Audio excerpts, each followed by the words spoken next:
जे चातुर्यार्थ कला कामिनी ते श्री शारदा विश्व मोहिनी नमिले मिया नदी दिव्य गोदा तटीचा विलासी सदा प्रिय जो सज्जना वैष्णवासी जयावर्णिता प्रेम अत्यंत चित्ता नमस्कार माझा श्री गुरु एकनाथा पाशुपतादि आरूढयो दंड पाशांकुशाय त्रिशूलादिता दक्षिणाधिपति आधिपत्याय संहार कार्यां त्वं हस्तोदकम् यत्क्रिया भवजायते नाम जटाधरोति गंगायां यत्पापनाशन क्षालन हितार्थायां गिरिजापते नमो नमः विठ्ठल विठ्ठल विठ्ठल विठ्ठल विठ्ठल विठ्ठल विठ्ठल कायवानु आता न पुरे ही वाणी मस्तक चरणी ठेवितसे थोरी व सांडिली आपुली परिशे नेने शो कैसे लोखंडाशी प्रस्तुत प्राप्त प्रसंग निवडलेला अभंग विश्वमान्य विश्वभूषण विश्वाधिकार विश्वप्रिय चिन्मयी स्वरूप असणारी अधिकार संपन्न साधू श्रीमंत श्री जगद्गुरु तुकोबराय यांचा प्राप्त प्रसंगी निवडलेला अभंग विठाला विठाला याचा बेस कमी करा कडक करा आवाज देव चांगलं करेल तुमचं प्राप्त प्रसंगी निवडलेला अभंग माझ्या देहूतल्या मालकांचा आहे मालक या अभंगाद्वारे संतांची महती प्रस्तुत करण्या याला महत्त्व देण्यापेक्षा संतांच्या चरणावर नतमस्तक होतात देहूतले मालक काय वानू आता न पुरे हिवानी मस्तक चरणी ठेवितसे मी काय वर्णन करू संतांचं किती वर्णन करू महाराजांकरता जागा तयार करा थोडीशी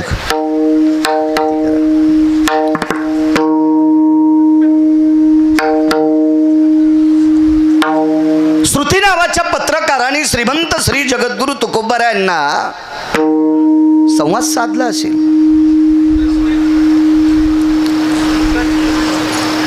पूज्य श्री महाराजांसोबत एकटे महाराजच येतील इकडं कारण बाकीच्यांना बसायला जागाच नाही तर कृपया बाकीच्यांना विनंती विठाला विठाला विठाला विठाला विठाला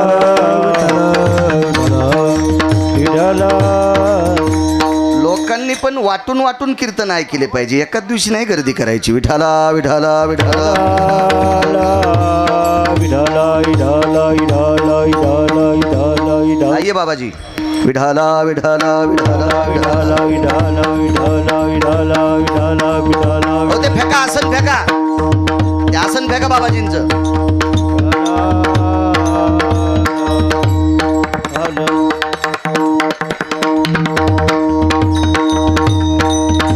विठाला विठाला विठाला विठाला विठाला विठाला विठाला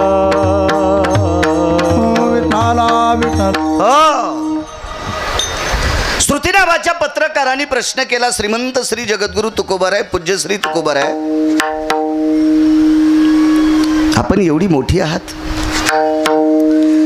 तरी पण संतांचं वर्णन करत असताना तुम्ही वाणी अपुरी पडती म्हणतात आणि संतांच्या पायावर नतमस्तक होतात तुमची वाणी किती मोठी आहे विश्वातली पहिली पत्रकार श्रुती तिच्या अगोदर कोणी पत्रकार नव्हतं. आणि मला असं वाटतं देवाला अधिकाऱ्यांना बोलायची ताकदच श्रुतीत होती, पुन्हा कोणातच नाही. विठाला विठाला विठाला विठाला विठाला विठाला विठाला विठाला विठाला. तुम्ही किती मोठे आहात. तुम्ही स्वयं तुमच्या वाणीला छेद देतात की माझी वाणी अपुरी पडते. किती मोठे आहात तुम्ही, किती मोठे. श्रुती माते, असा तुझ्या मनाचा मोठेपणा आहे ग तो. मी संतांपेक्षा मोठा कसला आलो. हेच तुकोबारायचं सर्वात मोठं मोठेपण आहे.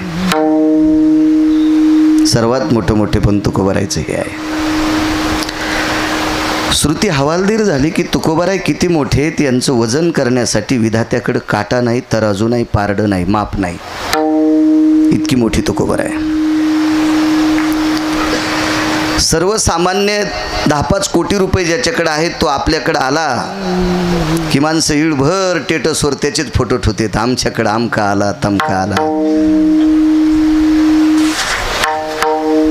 व्हॉट्सअपवर इकडं तिकडं मित्राला याला त्याला फोटो टाकीत राहतात. एवढे मोठे साहेब आमच्याकडे आले. त्याच्या लक्षात येत नाही या साहेबालाही मारणारा वरी साहेब बसलेला आहे. आणि तो साहेब तुकोबारायकडे मनानं येत होता. मनानं मनानं. पाहुणे घराशी पाहुणे घराशी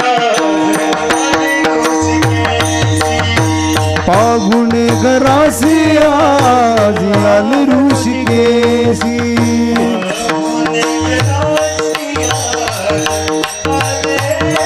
टाळ टाळ टाळ. पाहुणे घराशी आले ऋषिकेशी.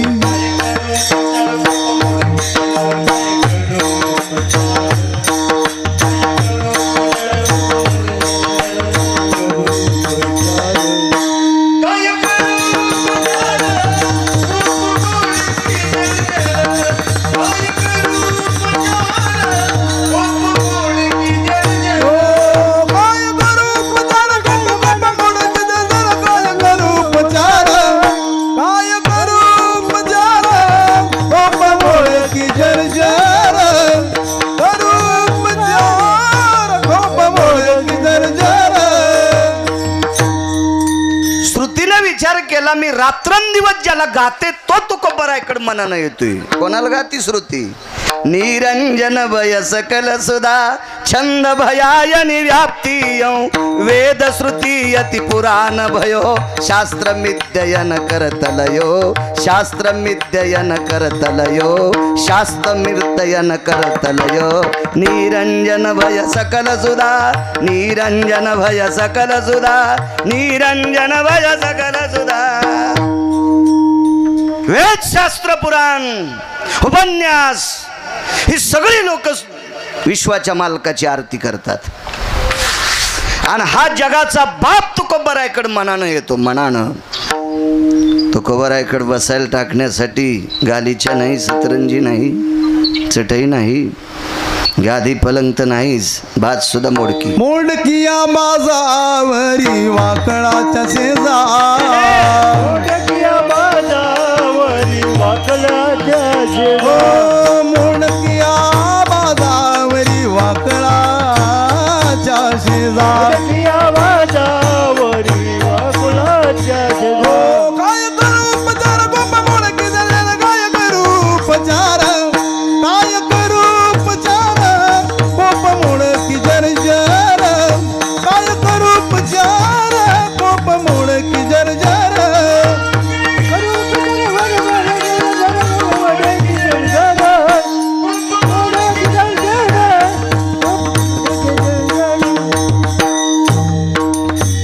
बास सुद्धा मोडकी आहे.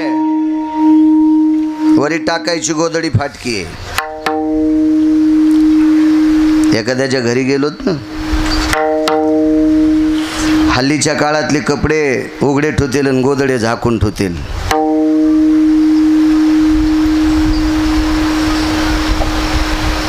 तुकोबारायच्या घरी जगाचा बाप आला तरी बसायला गोदडं होतं. आणि त्या गोदड्यावर विश्वाचा बाप बसत होता. तरी एका तिळा इतकं घराणं नाही. श्रुती रडत होती. एवढं नाही. तुमच्या आमच्या वाणीत किती ताकद असेल. आमचं फवारा करता करता औषध संपलं. गड्यानं फोन केला, औषध संपलं, जाय दुकानावर सांग मग नाव. गड्यानं नाव सांगितलं, दुकानदारानं ऐकलं नाही. दुकानदार म्हणला महाराजाचं बोलणं करून दे, आम्हाला काय माहिती तू महाराजाच गडी आहेस. गिरगावचा बाळू बोलल्या 20,000ची औषधं उधार, फुकट नाही. उधार. शनिवारी लगेच फोन आला, महाराज पुढे पाठवायचे, RTGS करायचे, 20,000 पाठवून द्या. 20,480 रुपये. शनिवारी 11:30 वाजता बेले पाटील द्यावं लागले. नसतं दिलं तर काय होत नव्हतं, पण दुसऱ्या बार पुन्हा देत नव्हतं. इतकंच वजन, फक्त तुमचं माझं इतकं वजन असेल, इतकं वजन. या विश्वातला पुढारी, विश्वातला व्यापारी, विश्वातला महाराज, विश्वातले शिक्षण क्षेत्रातले, या विश्वातले दिग्गज लोक कोण्या दिवशी मळ्यात नेऊन फुकायचेत, हे ज्याच्या हातात आहे तो जगाचा बाप आहे. आणि जगाच्या बापाचं ऐकून या सगळ्यांना फुकतोय तो दक्षिणेचा मालक आहे. आणि ते दक्षिणेच्या मालकाचं धोतर फाटत होतं तुकोबारायचं नाव ऐकलं.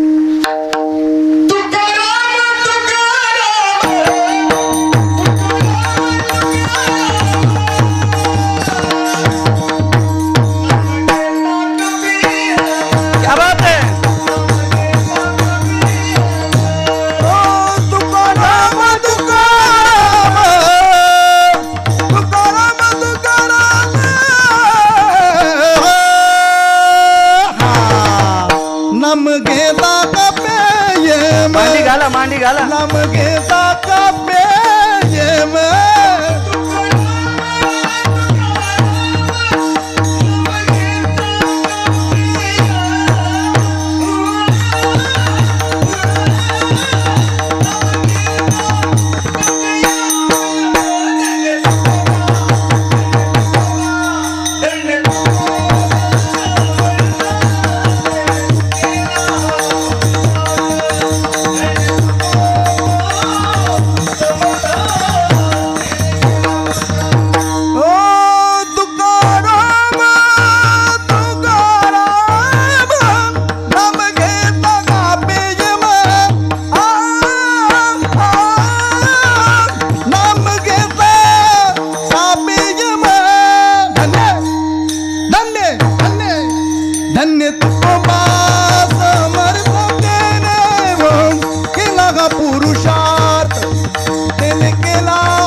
गिरगावचा बाळ्या कोण्या दिवशी बटन दाबून उडवायचा हे दक्षिणेच्या राजाच्या हातात आहे.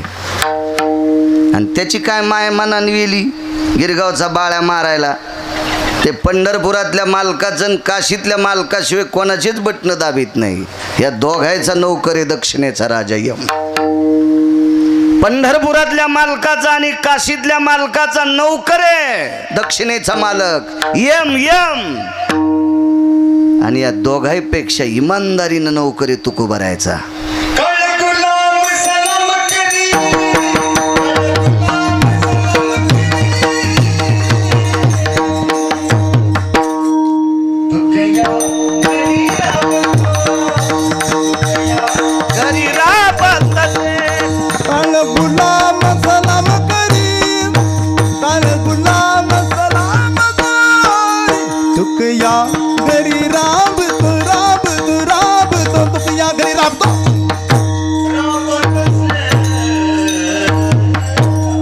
काळ गुलाम सलाम करी.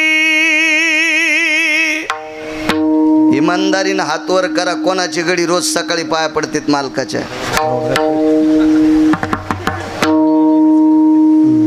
मी त्याच्या चपलाचं मंदिर बांधितो.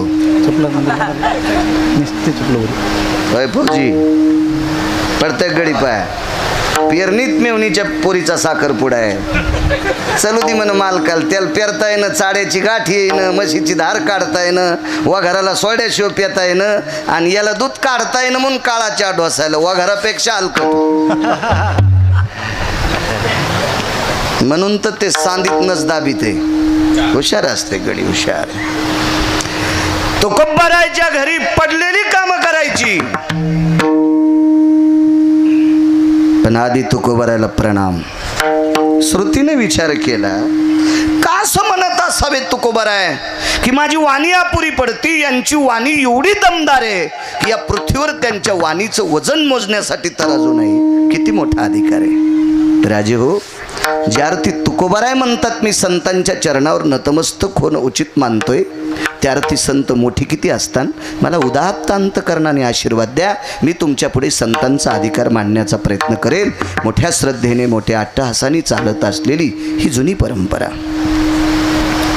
देवादिदेव, नकोय नको असं गोड करा, मोकळा करा, देव चांगलं करेन तुमचं. देवादिदेव, अधिदेव भगवान शिवजी, भगवान निळकंठेश्वराचं जाज्वल्य अधिष्ठान असं शिंदूरसना गाव. या गावातील सात्विक, सदाचारी, पुण्यशील, पावन, धर्मनिरपेक्ष, परोपकारी, दातृत्ववान अशा या लोकांच्या एकत्रित येण्यानं, उदात्त अंतकरणाने तेजस्वी दिव्यासारखी चालत असलेली ही धर्म पताका, हा अखंड हरिनाम सप्ताह आणि या परम पावन ज्ञान यज्ञात अल्पज्ञानी, अज्ञानी, छोट्याशा गिरगावकराची एक नामाची आहुती टाकण्याची संधी तुम्हा गावकऱ्यांनी मला दिली. भगवान निळकंठेश्वराचं मला दर्शन झालं. भगवान विश्वनाथाच्या सुगंधानी, नागनाथाच्या सुगंधानी, गोडशा वैभवाने दरवळलेला हा परिसर, वा, हा परम पावन परिसर असं म्हणण्यापेक्षा या विश्वातल्या एक नंबरच्या वारकऱ्याच्या पदस्पर्शाने पुनीत असलेला हा परिसर, एका जनार्दनी वैष्णव शिरोमणी महादेव, अशा या परम पावन परिसरात मला एक छोटीशी आहुती टाकण्याचा योग आला. वेले पाटलांनी नमूद केलं की 117 वर्षाची परंपरा आहे, स्वातंत्र्यापूर्वीचा सप्ताह आहे. पुन्हा एकदा उदात्त अंतकरणाने माझी वाणी खर्च करेल. आता लोक सप्ताह सभापती साहेब, तुमच्या गावातली लोक किती सप्ताह मोठा करतात यांचं वर्णन करणार नाही असं नाही, पण 117 वर्षापूर्वी 50 घरं मारल्याच्या नंतर, हाणल्याच्या नंतर कुंटलभर गहू सापडत नव्हती बाबा. 50 घरं झोडपिले तरी पण कुंटलभर गहू सातपुते काका सापडत नव्हती. त्या काळात 117 वर्षापूर्वी कन्या आंबाड्या घुगऱ्यावर या सप्त्याची मुहूर्तमेढ लावली. ते स्वर्गात काही लोक असतील तुमच्या गावातले, त्यांच्या समाधीवर गिरगावकराचा साष्टांग प्रणिपात. विठाला विठाला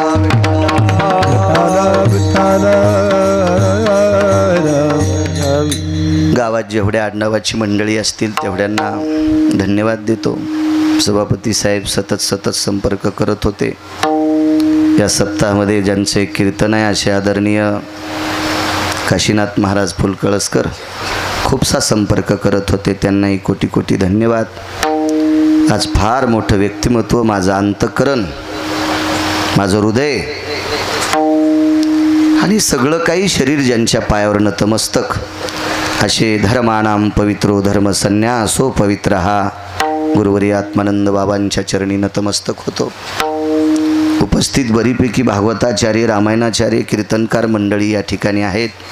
तुम्हा सर्वांच्या चरणी नाक घासेपर्यंत प्रणाम करतो.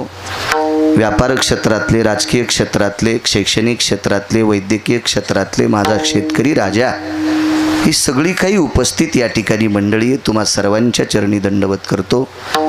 कृष्णा महाराज बोरकडे मृदंग क्षेत्रात महाराष्ट्रातलं मोठं व्यक्तिमत्व आहे, त्यांनाही प्रणाम करतो. गायन क्षेत्रातलं या परिसरातलं गोडसं व्यक्तिमत्व बालासाहेब महाराजजी सुरेगावकर, तथा याच मराठवाड्याला लाभलेली पुनश्य गोडशी बुलंद तोप आदरणीय कैलासजी महाराज फरकांडेकर, त्यांच्या बाजूला असलेले आदरणीय कोंढुरकर मस्तक माझा पायावरी या वारकरी संतांच्या साऊंड सिस्टीमवाल्यांना सुद्धा धन्यवाद.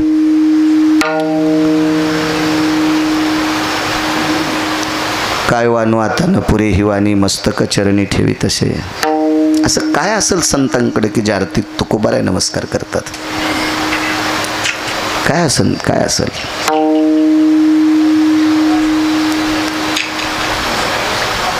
पंढरपुरातले मालक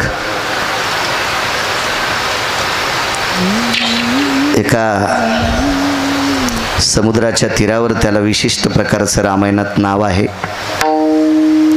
अशा ठिकाणी बसलेले आहेत. एकत्रित बसले असताना मारुतीरायाकडे बघितल्याच्या नंतर मर्यादा पुरुषोत्तम रामचंद्र, सूर्यवंशातलं एक गोडसं व्यक्तिमत्व, विश्वाचा बाप, पंढरीतले मालक, 7व्या अवतारातले मारुतीरायाकडे बघितलं की त्यांचे डोळे पाण्यानं डबडबायचे. पृथ्वी ज्यांच्या डोक्यावर आहे असे भगवान शेष लक्ष्मणजीनं प्रभू रामचंद्राला बाजूला घेतलं आणि विचारलं, दादा आपणाला काय राजा रावणाची भीती वाटते? असं तुम्हाला वाटतंय तो वहिनी साहेबाला देणार नाही? याच्याकरता आपली डोळी पाणावतात. भावमुद्रेनं पाहिलं आणि खांद्यावर हात टेकला. सांगितलं, राजा, हे राजा, मला रावणाची भीती वाटत नाही रे, पण एवढ्या मोठ्या देशातल्या, पृथ्वीवर जितके देश आहे त्या सर्व देशातल्या 6व्या क्रमांकाच्या गुंडाजवळ कोणाच्या बापाला रस्ता न विचारता रस्ता करून मला इथपर्यंत आणले. मला याच्या कर्तव्याचं रडू येते रे, मला याच्या कामाचं रडू येते. शिवाय तो येवनीनं पशुच्या येवनीत आहे रे, वानरांच्या येवनीत आहे. मला त्याच्या सत्सद विवेक बुद्धीचे अश्रू येतात, मला त्याच्या शौर्याचे अश्रू येतात, मला त्याच्या सात्विक कर्माचे अश्रू येतात. काय काम केले रे हनुमंतानं? देवा, पुढचं काय काही ठरवलंय का? काही नाही, ते ठरलंय. लखन, अंगदासारखा परमवीर ज्या वेळेला शिष्टाईतून वापस येतोय आणि अंगदासारख्या सात्विक सदाचारी व्यक्तीचं ज्या अर्थी रावण ऐकत नाही, त्या अर्थी रावण आपल्याला मरेपर्यंत सीता देत नाही, याचा निकष झाला. आणि रावण आपल्याला मारायचा आहे. मग काही तयारी असू दे रे, ठरवू आपण उद्याला. पण 1200 किलोमीटरचा पूल बांधलाय, शासनाचं बजेट नाही, मंत्री उद्घाटनाला नाही, 25-15चं काही करानं नाही. बरोबर आहे का आकडा? असंच असतं का सभापती? काही नाही, खडी नाही, वाळू नाही, लोखंड नाही. कसं केलं असेल रे ते? अरे, आपण ज्याला देणार आहेत त्याला खिसा सुद्धा नाही. मला असं वाटतंय माझ्या 2 कवेमध्ये हनुमंताला मिसळून घ्यावं. मला असं वाटतं कडकडाटून एकदा हनुमंताला मिठी मारावी. ठीक आहे प्रभू. लक्ष्मणजीचा स्वभाव थोडासा चंचल होता. काय वानू आता सांगतोय, काय वानू आता नपुरे वाणी. मर्यादा पुरुषोत्तम रामचंद्र जगन्निवास बसलेले आहेत. आवाज दिला, अंजनी सूत, जी प्रभू, जी जी जी जी जी.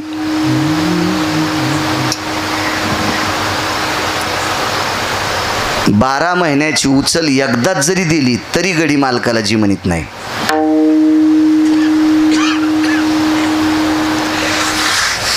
पैसे तर नाही भिले पाटील, हो गिनगिने गुरुजी, पैसे नाही सदाशिव सावकार, बालासाहेब भाकरी पण खाल्ल्या नाही, तरी मालकाने बाहेरच्या नंतर जी शब्दाच्या व्यतिरिक्त जी शब्द वापरला नाही, दुसरा वापरला नाही. बोलवलं की जी वापरायचा. भजन केलं तरी भाकरी नाही, काम केलं तरी भाकरी नाही, वाटेल ते सांगितलेलं जीवाला कष्ट झाले तरी भाकरी खाल्ल्यात नाही. काहीच घेतलं नाही. पाला खाऊन या वाहिले पर्वत, बांधिला शेतू सिंधुवरी, इतकी श्रद्धा. आणि त्या मारुतीरायानं जी शब्द वापरावा, जी मालक जी जवळ बोलवलं, दर्शन घेतलं. मारुतीरायानं विश्वाच्या मालकाने दोन्ही बाहू धरल्या आणि हृदयाला लावलं आणि मानावर मान टाकली आणि सांगितलं, हनुमंता काय शेतू बांधलास रे, काय पुरुषार्थ आहे राजा तुझा. मी नाही बरत काय केली, देव बोलतात. काय पुरुषार्थ आहे हनुमंता तुझा, काय शेतू बांधलास. मारुतीरायाने दर्शन घेतलं आणि रडू लागले. लक्ष्मणजीने विचारलं, हनुमंत एवढा मोठा तुमचा आदर केला, तुमच्या डोळ्यातले अश्रू आनंदाचे का दुःखाचे. लक्ष्मणजीनं सांगितलं, माझ्या डोळ्यातले अश्रू आनंदाचे बी नाहीत आणि दुःखाचे बी नाहीत, आश्चर्याचे आहेत. कारण शेतू मी बांधलाच नाही, शेतू मी बांधलाच नाही आणि मला मोठे पण कशाला देता. काय पुरुषार्थ असलो वाणीतला. मागच्या वारीला जायच्या अगोदर एक म्हातार भेटलं, म्हणलं आमच्या गावातला हरिपाठ मायाशी होतच नाही. म्हणलं तू आता मर, गावातलं मंदिर पडतं का पाय. काय तिळभर करायचं, निळभर सांगायचं. कितीच आगावपणा झालाय, किती किती आगावपणा. मायाशिवाय हरिपाठच होत नाही. 117 वर्षापूर्वी हेच होतं का. का किती गेले असतील, किती मेले असतील, तरी भजन बंद आहे का आताच. हे कशाला आगावपणा करायचा. काय पुरुषार्थ मी केलं नाही. लक्ष्मणजीनं सांगितलं, हनुमंता आमच्या सगळ्यांचं मनोमत आहे की सागर तुझ्याशिवाय बांधल्या जात नाही. अरे तो रगील समुद्र आमच्या दादाला भेट नाही. तो अपामपती आमच्या दादांचा सासरा आहे. लक्ष्मी सागरांची कन्या आहे. अपामपती यार कन्यार भयो त्वम नारायणो अर्जिता जामातो शशुर सर्वेयम. काय नात आहे. अरे ते जावाई आहेत, सासरे आहेत, तरी ऐकत नाहीत. आम्हाला फक्त एकच आहे, तू निधडावीर आहेस आणि तुला भेला असेल. मारुतीरायाने सांगितलं, दाने मालक हा तुमचाही गोड गैरसमज आहे. शेतू एका वेगळ्या वानरानं बांधलाय, त्याचं नाव आहे नळ नावाचं वानर. बोलून घेतलं, नळा. महाराज विश्वाच्या बापानं जरी हाक मारली, किती पळत जाल पाहिजे. नाही, आधी मारुतीरायाकडे. याला म्हणायचं अंकित, याला म्हणायचं वजन, याला म्हणायचं आदरयुक्त भीती. नळा जी पण नाही. मारुतीरायाकडे पाय धरले. मालक मालक बोलवायलेत. काय काम आहे, काय चुकलंय का माझं. जाय रे राजा जाय, काही चुकलं नाही. आज तुला कुरवाळणार येत नाही हो. म्हणता आपली काय पात्रता आहे, विश्वाच्या मालकानं आपल्याला कुरवाळावं. जावं लागते नळा. आणि नळ तिथे पोचले. कडकडाटून मिठी मारली. गालावून हात फिरिला, डोक्यावरून हात फिरिला, पाठीवर थाप टाकली, थाप टाकली, थाप. जगाच्या बापाची नये योगियाच्या ध्याना. योगी जपी तपी सिद्ध अनुरागी. एका पायावर उभं राहून, वरी झाडाला पाय बांधून, पाला खाऊन, नुसतं धुपन ग्रहण करून, भवताल अग्नी, हिवाळ्यात पाण्यात, उन्हाळ्यात अग्नी साधन, इतक्या नाना साधनाच्या केल्या कटापटा. आणि तो वानरायला कवटाळायला लागलाय. काय अधिकार असेल त्या वानरांचा, काय अधिकार. पाहिलंच नाही डोळे डोळे घालून. पाठीवर थाप टाकली. बाळा काय पुरुषार्थ आहे तुझा. अरे तुझ्या हाताने पाषाण तरंगतात. गिरगावचा बाळू म्हणतो पण ऐकायचं नाही. की तारिले पाषाण हे महिमा तुका म्हणे नळा, तुका म्हणे नळा, तुका म्हणे नळा, सागरी तारी येल्या शिळा, सागरी तारी येल्या शिळा.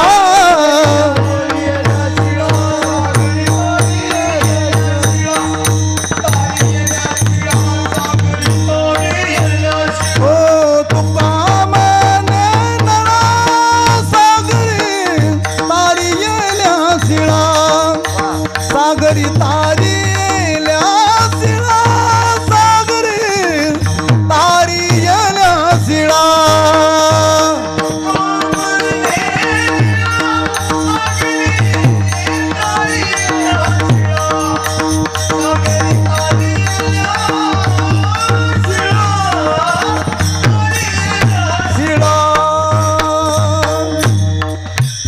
तुका म्हणे हनुमंता,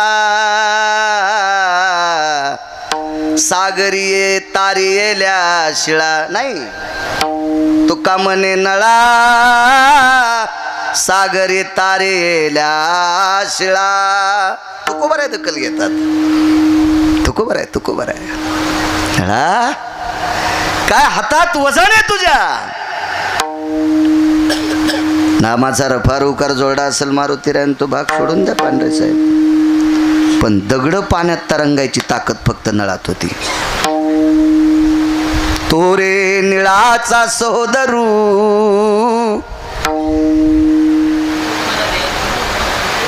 एका वानरीचा कुमरू.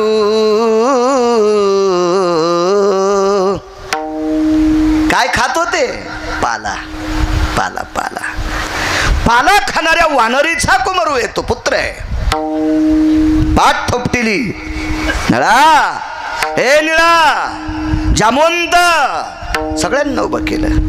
माझ्याकडे देण्यासाठी काही नाही तुमच्याकडे. तुम्हाला हा आदर पाहून नळाचे डोळे भरून आले. राजे हो, विश्वाच्या मालकाकडे नळाचे डोळे पुसण्यासाठी वस्त्र रुमाल नव्हता, वलकल्ली अंगावर होती. आणि विश्वाच्या बापाने दोन्ही हाताने नळाचे डोळे पुसले. बाळा काय पुरुषार्थ आहे तुझा. तुझ्या हाताने दगड तरंगले. रडू लागला.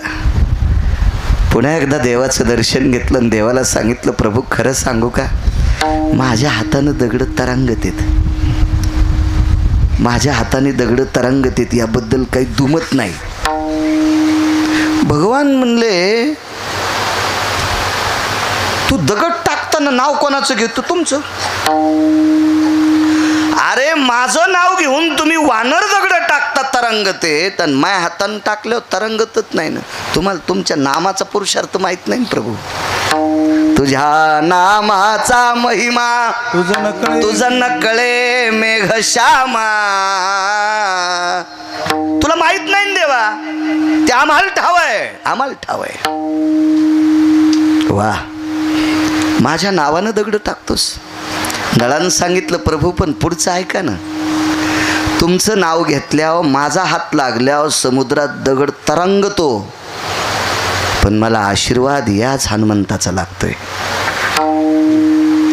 काय मोठेपणाचा कळस आहे महाराजा, किती मोठेपणाचा कळस आहे, किती मोठाचा. तुकोबाराला श्रुतीनं प्रश्न केला, जो नळ म्हणतोय मी मारुतीराच्या कृपेने दगड तरंगितो, मग तुम्ही मारुतीरायचं वर्णन न करता नळाचं दगडाच्या बाबतीत का वर्णन केलं? तर तुकोबाराय म्हणतात, ज्याच्या हातात आणि वाणीत इतका पुरुषार्थ आहे, तरी पण तो एका वारकऱ्याला मोठेपण देतोय. त्या अर्थी नळ नावाचा वारकरी किती मोठा आहे, म्हणून मी त्याचं वर्णन करण्यापेक्षा त्याच्या चरणी नतमस्तक होतो.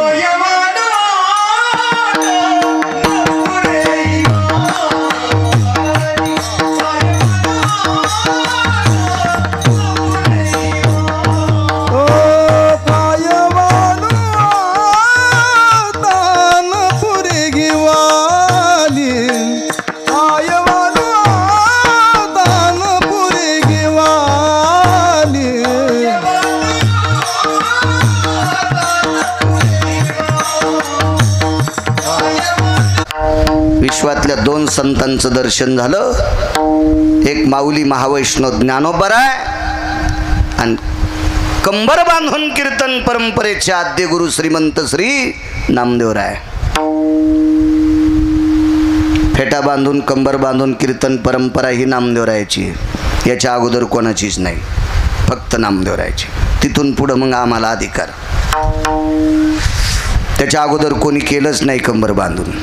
तसे 9 कीर्तनकार झाले, पण बसून कीर्तन करणं हे शुकाचार्यांची परंपरा, पुराण सांगणे. पण कंबर बांधून कीर्तन ही नामदेवरायांचीच परंपरा. आणि या 2 संतांचं बाबाजी दर्शन चारुकीर्ती नावाच्या प्रधानाला झालं. आणि हा चारुकीर्ती नावाचा प्रधान एका मुसलमान राजाचा प्रधान होता. राजा यवन आहे, मुस्लिम आहे.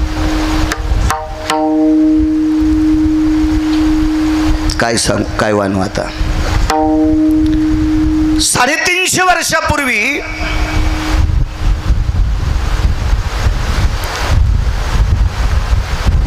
यवन कुळातील यवनांचे धर्मगुरू 350 वर्षापूर्वी तुकोबरायाच्या चरणावर नमले. तुकोबरायाच्या चरणावर. पण नामदेवरायांचा माऊली महावैष्णवांचा काळ 700 वर्षापूर्वीचा काळ बेडेपाटी, त्याच्या अगोदरचा काळ. पण एका गायीचं प्रकरण आहे. तीर्थावळी वाचा, तुमच्या लक्षात येईल. तीर्थावळी लक्षात येईल तुमच्या. चांगलं वाचण्याचा प्रयत्न करत जा. काय होतं माहिती आहे का,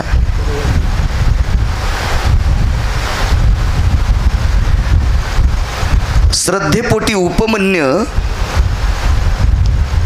पिठाच्या दुधाला पण दूध मानित होते. आईवर श्रद्धा होती, आईवर श्रद्धा होती. पण मित्राच्या घरी खऱ्या दुधाची खीर खाल्ली. त्यावेळेला आईला विचारलं, आई तुझ्या खीरीत तर चव आहेच ग, पण त्यांची खीर थोडी वेगळीच. ते म्हणलेच नाही ती चविष्ट होती. हा उपमन्याच्या बोलण्याचा भाव होता. पण तिथं खऱ्या दुधाची खीर खाल्ली होती. मग आईच्या डोळ्याला पाणी आलं. बाळा, ती समर्थ माणसं आहेत आणि तुझा आग्रह होता रे, म्हणून मी पसाभर करडी, पसाभर तांदूळ हे दोन्ही एकत्रित करून त्याचं द्रावण शिजून त्याच्यात चिमूटभर काहीतरी गुळ साखर टाकायचे आणि तुझं समाधान करायचे. ती खीर नव्हती. फार काही झालं तर त्याला पायस म्हणता येईल, खीर नाही, खीर नाही. पण ज्या वेळेला खऱ्या दुधाची चव कळाली त्यावेळेला विश्वाच्या बापाची विनंती केली आणि दुधाचा समुद्र मागून घेतला. तसं तुम्हालाही सांगतो, ज्या दिवशी तुम्हाला खरं ऐकायला भेटत नाही का, तुमचं नशीब चांगलं नसेल. तुम्हाला खरं सांगणारे भेटत नाहीत. त्याच्यामुळं खरे ग्रंथ आहेत, पहावे पुराणी चारोनी. सर तुम्ही पुराण बघा ना, तुम्ही गाथा बघा, ज्ञानेश्वरी बघा, संत वाङ्मय बघा, तुम्ही भंगिऱ्याचं ऐकणारच नाहीत. अल्पोदकीचा सागरा आला मासा, आला मासा अल्पोदकीचा सागरा. आळंदीतले मालक सांगतात, एका वड्यात पोहणारा मासा. बाबा वडा खणला, वड्याची धार बंद झाली, कमरा इतका डोहे, इंच डोह कमी होऊ लागला. माशाच्या लक्षात आलं, ज्या वेळेला फुटभर पाणी राहीन त्यावेळेला खरजुले कुत्र पण मला ओढून नेईल. खरजुले कुत्र पण मला ओढून नेईल. पण अचानक पाऊस आला आणि वड्याला पूर आला आणि त्या पुरात मासा नदीत गेला आणि नदीच्या पुरानं मासा समुद्रात गेला. आता कोण धरील त्याला. अल्पोदकीचा सागरा आला मासा. कमी पाण्यातला मासा ज्यावेळेला समुद्रात जातो त्यावेळेला गरुडालाही भेट नाही. ज्यावेळेला खरं लोणी मिळतं का त्यावेळेला चौथा कोणी खात नसतं. विठाला विठाला विठाला. वाचा तीर्थावळी, लक्षात येईल तुमच्या. वाचा वाचा. आत्ता लोक म्हणतात ऍसिडिटी झाल्या मी मुगाचं वरण खातो. सुंबळ्या गाथ्यात ऐक, ऐक ऐक गाथ्यात पाय मुगाचं वरण लिहिलेलं आहे तिथं. हो, तुम्ही मावंद्याचं प्रकरण पहा, माऊलींच्या समाधीचं प्रकरण पहा. पंक्तील मुगाचं वरण गाथ्यात आले गाथ्यात. पण आपलं काय झालं माहिती आहे का, हिचकलेले माथे चिटकायचा नाद आपल्याला. आपल्याला आपलं आवडत नाही, घरच्याचा इटन शेजाऱ्याचा बांगणीत काय काय सुंदर म्हणते ते, गाथ्यातलं नाही सुंबळ्या. विढाला विढाला विढाला विढाला विढाला.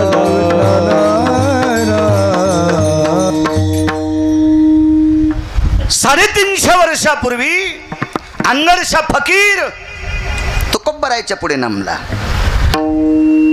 बा कोणी कोणाच्या धर्माला नाव ठेवायची आपली पात्रता, योग्यता, लायकी, अधिकार नाही. आपल्याला एकच अधिकार आहे, आपला धर्म आपण उंच कसा न्यायचा हे ठरवायचा. दुसऱ्याला शिव्या देत बसल्यानं आपला धर्म वरी जात नसतो. हो, हे दुसऱ्याला शिव्या देणारे आपला ग्रुप करून ते खुर्ची बसणारे वेगळे. नाही नाही नाही नाही, पोळी भाजून घेणारे लोक असतात ते, असं नाही. दुसऱ्याला शिवी दिल्यावर कधीच आपला धर्म वाढत नसतो. असं कधी झालंय का दुसऱ्याच्या हळदीमध्ये आपल्या म्हशी घातल्यावर आपल्या हळदीचे कंद मोठे होते? असं कधी झालंय का? झालंय का? नाही नाही नाही. आपल्या धर्मात काय न्यूनताईचा शोध घ्या आणि मग दुरुस्ती. अनगडशा फकीर एक असा फकीर होता, ज्या भागात पाऊस पडत नाही त्या भागात तोंड करून चिमटा वाजिला की त्या भागात पाऊस पडत होता. इतकी त्याच्या चिमट्यात ताकद होती. तो सिद्ध फकीर होता, ब्रह्मवेद त्याच्या बरोबरीचा होता. मला असं वाटतंय 2-4 अभंग करणाऱ्या, पाठ करणाऱ्या, काशीफळासारख्या अंगाला गंडलं लावून घेणाऱ्या सुंबळ्यानं अनगडशा फकीराची चेष्टा नाही करायची. 2-4 श्लोक पाठ असणारा यालाची बेलाला आणि शिमग्याच्या तेलाला ती काय लायकी आहे का सुंबळ्या? या विश्वातला 350 वर्षापूर्वीचा विद्वान शास्त्री. अनगडशा फकीराचं नाव ऐकल्याच्या नंतर धोतर फाटत होतं. रामेश्वर शास्त्री. आणि रामेश्वर शास्त्रीला ज्या वेळेला अनगडशा फकीरानं शाप दिला तर आहे ना, शास्त्री पाण्याच्या बाहेर आले की आगच होत होती अंगाची. शेवटी पखालीत बसून तुकोबरायकडे जावं लागलं शास्त्रीला. आणि वरी भगवान शिवजीला कशी ती हे धरते धार, तशी धार धरली, ओले कपडे अंगाला गुंडाळले. आणि तिथं गेल्याच्या नंतर तुकोबरायने अभंग दिला, चित्त शुद्ध तरी शत्रुमित्र होती, तेव्हा शाप संपला. महाराज सामान्य शास्त्री नाही, रामेश्वर शास्त्री म्हणजे सामान्य शास्त्री नाही. पत्रिकेवर नाव टाकण्यापुरता नाही, मला टाकतात लोक. कसं शक्य आहे ते? नाही नाही नाही. विद्वान शास्त्री. त्या शास्त्रीला ज्या फकीराचा शाप निरसन करता येत नाही त्यावर ती फकीर किती मोठा असेल. आणि तो फकीर तुकोबारायच्या कीर्तनातली घोंगडीची घडी करायचं काम करत होता गुरुजी. 350 वर्षापूर्वी तो फकीर नमला. पण 750 वर्षापूर्वी एक प्रांतीय उत्तर भारतातला मुस्लिम राजा चारुकीर्ती नावाचा प्रधान हा हिंदूचा होता. आणि या चारुकीर्ती प्रधानानं त्या यवन राजाला सांगितलं, सरकार जहापना चलिए देखिए, गजब है गजब है.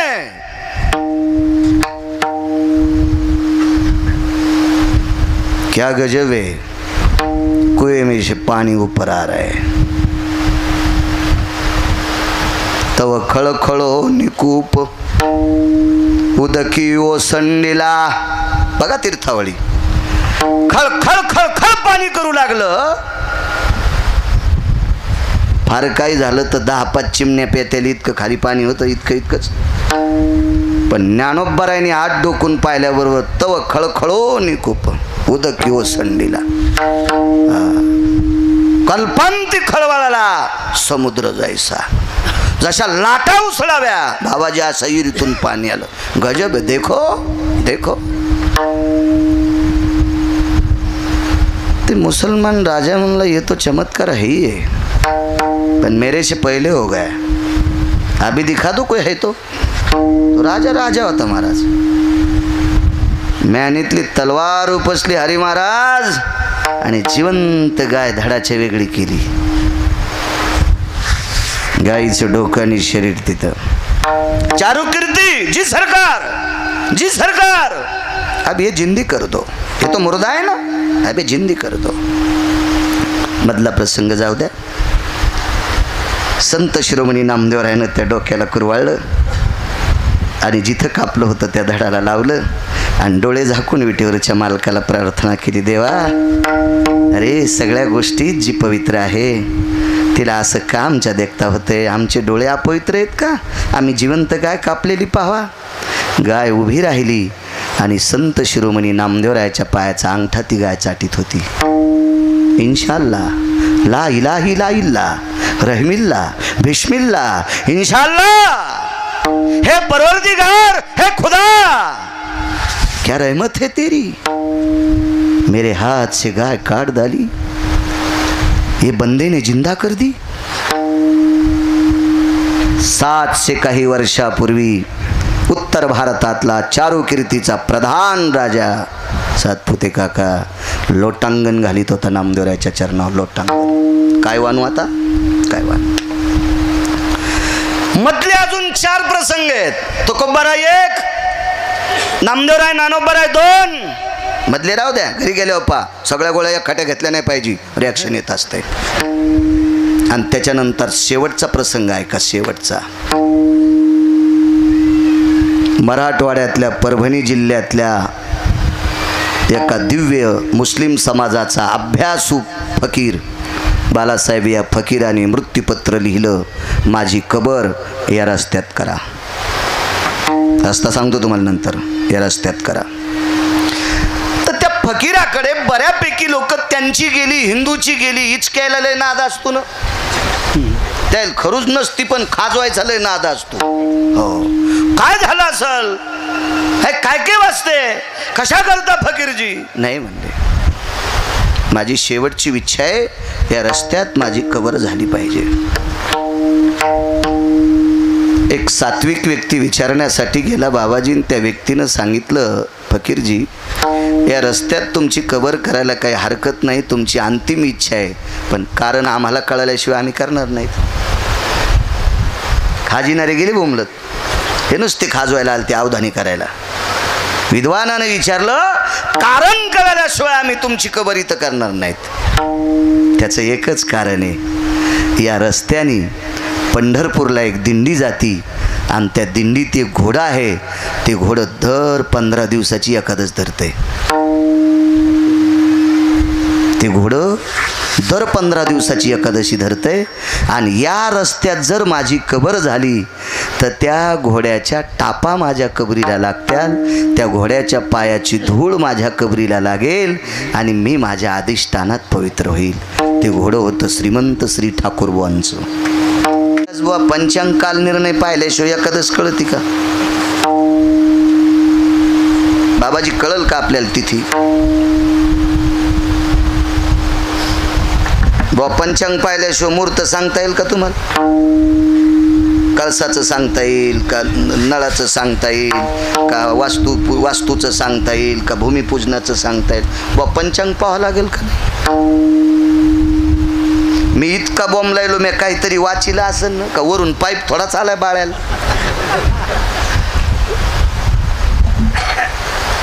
मला सांगा, घोड्याला वाचता येते? पशुकाय पाप पुण्य जाणीती, उत्तम मध्यम भोग भोगिती. काय आपलं तुपलं तरी कळतं का त्याला?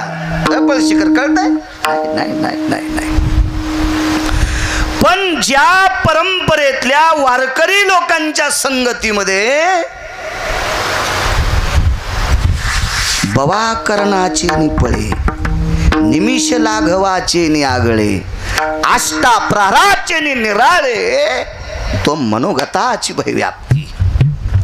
या 8 प्रहरातली 4 प्रहराची रात्र आणि 4 प्रहराचा दिवस याची सर्व कलश्रुत्री संवत्सरापर्यंत ज्याच्या अंतःकरणात आहे तो ठाकूरबुवाचं घोडं आहे. आणि या घोड्याला इतकं सूत्रबद्ध केलंय त्या ठाकूरबुवा वारकऱ्यांनी केलंय.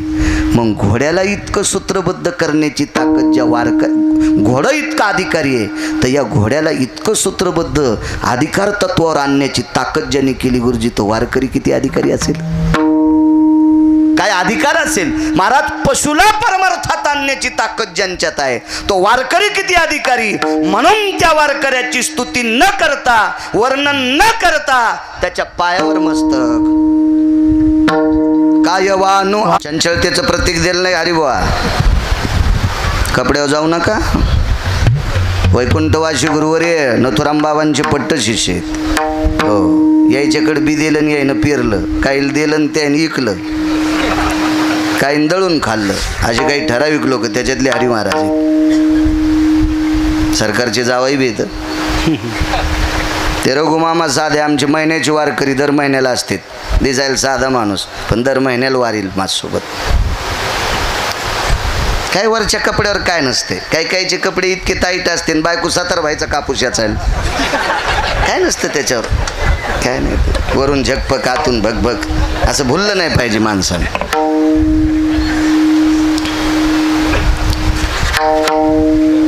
गुरुवर्य वैकुंठवासी श्री गुरु वक्ते बाबा म्हणायचे, आगा कुकुट विष्टा दर्शायाम कामिनी संग यत पापायो. कोंबड्याची विष्ठा पाहणं म्हणजे वेशीशी संग केलं इतकं पाप, इतकं कोंबडं निषेध. काय काय काय कोंबडे बसलेत कालच्या आमुष्याच्या दिवशी, काय मजा मारली. श्रावण झाल्यावर बंद पडन, पुढची आमुष्या झाली की पुन्हा सुरू. काय असे टक टक दिसायलेत काही कोंबडे असे टक टक. पण आता नाव कसं घ्यायचं सभापती आहे का नाही, अवघड होईल. मला घरी जाता यायचं नाही. जाऊ द्या, असू द्या. फक्त माझं मत आहे, सोंग करू नका. लय सोंग काय काय. श्रावणात मी दाढी करीत नाही आणि शिवजी तू या येडगळ केसाला कशी बोलतील. कोण्यात दुकानात गेलं तर फुकट केस कापीन तू हे, आणि मी महिनाभर न करणं म्हणजे का लय मोठा झाला का तू. काय सोंगो काय कायचे. खेकडे खाणार पहाट 4 लाख पाणी घेऊन. माझं असं मत आहे, करा ना पण नाटकं दाखवू नका. नाटकात नाटक जमत नाही, तुम्ही परमार्थात नाटक सोबळ्या. नाटकात नाटक जमत नाही. आमच्या इथं पोळ्यात दुसऱ्या दिवशी कर असतील, तुमच्या इथं बी असतील कर, त्या दिवशी लळीत करते. आणि रामायणातलं पार्ट केलं, एक जण मारुती झाला, खपक्या होता 113 किलो वजनाचा, बायका 3 नाटकात मारुती. नाटक रंगात आलं, सगळ्यात माणसं जास्त. मारुती नावाचा माणूस नाही बरं उगा अंगावर घेऊ नका काय. नाटकातला मारुती. आणि सगळी लोक त्या मारुतीकडेच बाबा पाहिलेत. मारुती होताच तसा, 113 किलो वजन, बायकोची साडी अर्धी फाळलेली, अर्धीची शेपूट, अर्धीची लंगुटी, लाकडाची गदा, तोंडाला असा अष्टगन लावलेला. असं कोणी म्हणलं कायच मारुती, कायच मारुती. नाटक रंगात आलं, पोरग स्टेजवर पळालं. बाबा आईल परभणी नेलं, सिजर करावं लागते. घेतली शेपूट उपसून निघला मारुती. 50,000 घेऊन दवाखान्यात निघाला. मला एक म्हणायचंय बालासाहेब, नाटकात नाटक जमत नाही, परमार्थात कशाला करायचं. येथे नाही खोटा चालत परिहार. इथं नाही चालत खोटं, कशाला नाटक करायचं. महाराज, माझ्या लहानपणी दिवस माळवता लेकराला जर माकड तोंड्या म्हणलं ना तर म्हाताऱ्या बायका रागवायच्या. हे म्हण नको तसं, उंची खुंट ती म्हणे.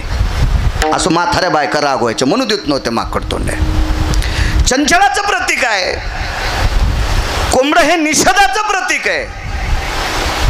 पण ह्या कोंबड्याला माकडाला त्या लागी विमान पाठविले.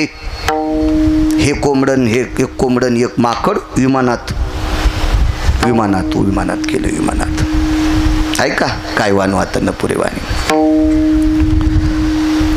नुसत्या गर्दीला किंमत नसती. नुसता भगवान शिवजीवर कब्जा करण्याला महत्व नसतंय. सगळे सर्कल एक, म्हातारी सर्कलीत नाही आपण पाया पडताना.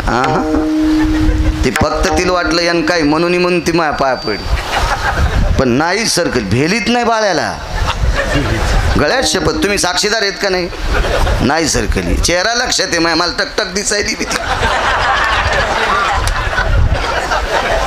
गळ्यात शपथ, मी काय खोटं बोलणार नाही. तुम्ही साक्षीला होते ना. नाही सरकली मात्र.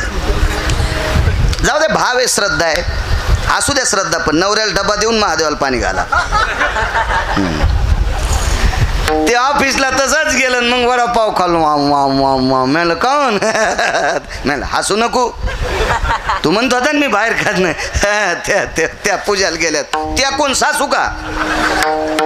म्हातारीला तर आरोतुरच बोलवतो. त्या कोण, पोरायची माय. बर बैल कुठला. मामुले मला नाही वाटत शंकर पावतील. मला नाही वाटत. माझं असं मत आहे, तुम्ही आणा नाही तर नका आणू. सभापती कोणाला राग आला तर लोक कीर्तन बंद करतील. काय असं मागं लाग्या महाराज नाही. तुम्हाला 30 गाव पठ्ठ्याला 36 गाव, काय ताण नाही. तुका म्हणे योत रागे, तुका म्हणे सत्य सांगो, योत रागे येतील ते. तुकोबाराय म्हणले खरं बोलत असताना एखाद्याला राग येत असेल तर आपल्याला काय संबंध येतात. बाईचा सर्वात मोठा देव आहे आपला पती. ऐका गिरगावच्या बाळ्याचं. मालकावर जिची अतूट श्रद्धा आहे का तिच्याकडे निळकंठेश्वर घरी.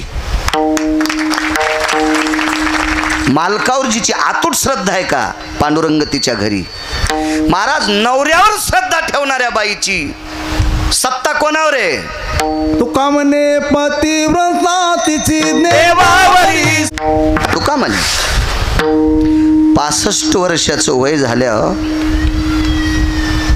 महाराष्ट्रातल्या एका सत्पुरुषांनी बायकोला माय म्हणून भिक्षा मागितली. आत्ताचं घराणे, फार दिवसाचं नाही, आत्ताच वय वर्ष 65 बाबा. 65 वर्षाच्या सत्पुरुषाने बाथरूम मध्ये आंघोळ करून टावेल गुंडाळून दारात पत्नीला माय म्हणून भिक्षा मागितली. रडू लागली. मालक तुम्ही मला माय म्हणता. हो मी माय म्हणणार. आणि एक सांगू का, मी मरेपर्यंत तुम्हाला पतीच म्हणणार. तू तुझ्या सत्तेवर आरूढ राह, मी माझ्या सत्तेवर आरूढ आहे. मी मरेपर्यंत जगातल्या प्रत्येक स्त्रीला मायच म्हणील आणि पाणीग्रहण तुझ्यासोबत केलंय. आजपासून तू पण माझी मायच. मी माझ्या सत्तेवर आरूढ, तू तुझ्या सत्तेवर आरूढ. निघून गेला महात्मा. सात्विक बाई, सदाचारी बाई, पुण्यशील बाई, पावन बाई, अत्यंत पावन. गोड करा आवाज, देव चांगलं करेल. पावन पावन स्त्री. शिरडकर काय नियम केला त्या बाईनं. तिने एकच नियम केला,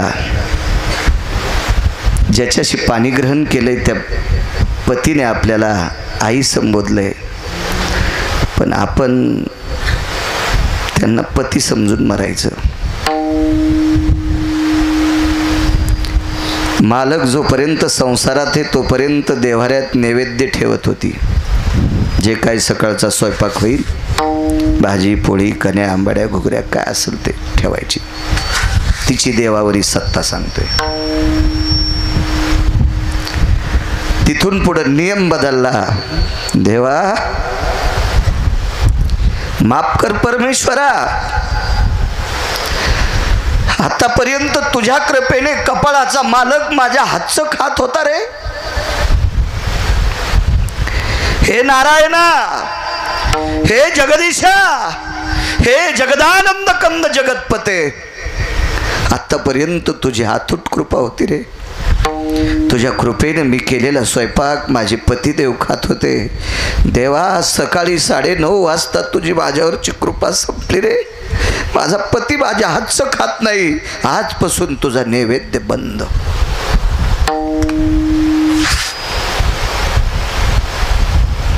पुन्हा त्या ताटाला हात लावला नाही शिरडकर.